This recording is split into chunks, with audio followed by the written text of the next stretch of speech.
Hey folks, Chef Jean-Paul here, and I'm gonna show you how to make pasta. Now this is a super easy recipe, but it does take a very precise measurement.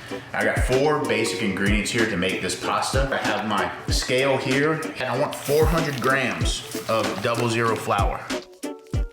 A new bowl, this is for my semolina flour. Zero that out. Now I want 100 grams of semolina. After that, we're gonna weigh out our eggs. Now what I want here is 390 grams of egg, yolk only. Our super fino, semolina, and eggs are all weighed out. Lastly is salt. We're looking for 10 grams of salt. Now this is where it gets really fun. Now you can do this in a stand mixer like a KitchenAid with a dough hook, but for this amount, I really like to use my hands. It's a great little activity for the kids or for the whole family to get involved in, get your hands dirty, really get connected with the food that you're making. I want to take my dry ingredients and combine them, that semolina right into that super fino flour, the salt. If you take this strainer, something like this or similar, and it has a relatively fine mesh, and then just adding your dry ingredients to it, and then kind of giving it a shake.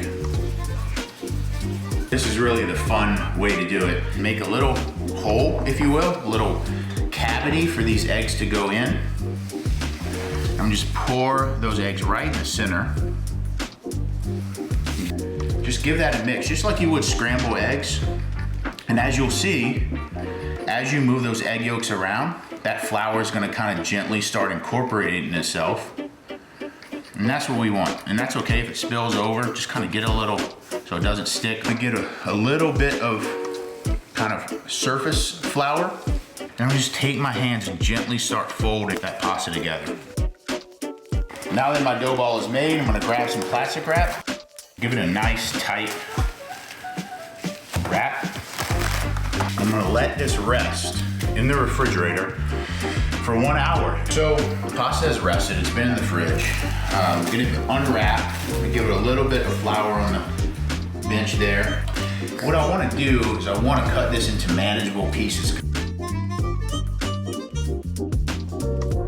Give this guy a nice little coating and then give him a smash down. I like to give him a nice roll before I put him through the pasta machine. You start at 1 and then we just feed that in to the machine. And as you roll it through, you can see it's just becoming nice and thin. You can really see that pasta coming together.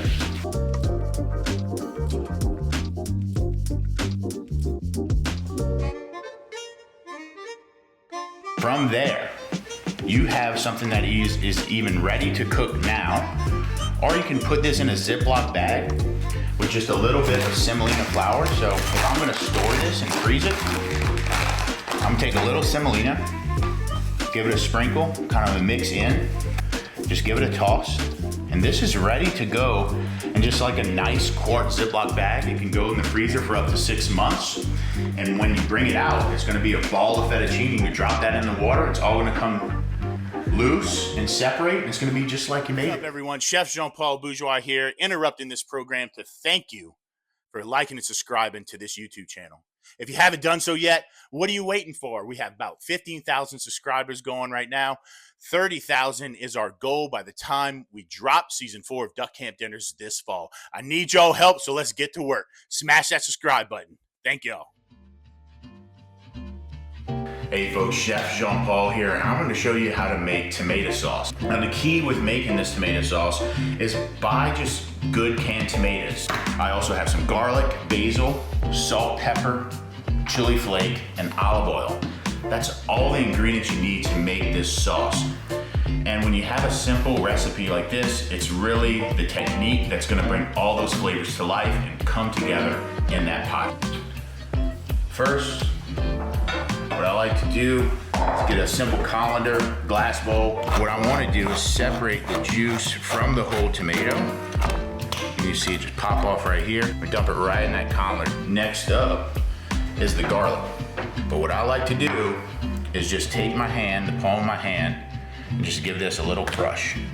And the reason why is because once it starts to toast, that olive oil kind of gets into all those little crushed crevices of the garlic, exposing more of the garlic to the oil and becoming like a nice even toast. As our garlic toasts on the stove, we want to take these tomatoes that have been drained out, we're going to add them right into this bowl. You see I have my glove on here, and what I want to do is just with my hands, this is why I should be wearing an apron, just take your hands and just give them a crush. Get them nice and pulverized, get them ready to go in that pot with the olive oil and garlic, cook for another hour and 2 hours. Our garlic is well toasted. This is what we call blooming spices, and so still hot oil, I'll add my chili flake here. I add some nice ground pepper, and blooming those spices in hot oil will just kind of toast them, but also bring those oils that are in the spices out and into the olive oil better. Then from here, I'm gonna take my whole tomatoes that I've crushed with my hand and very carefully add them to my pot. So this needs to go back on the stove. It needs to go on a low to medium low at the most heat and just let it cook, let it do its thing. So our sauce is on the stove. The last thing we want to do is give it a little seasoning with some sea salt. And as that cooks for an hour, 2 hours, that salt's just gonna allow those flavors to come out.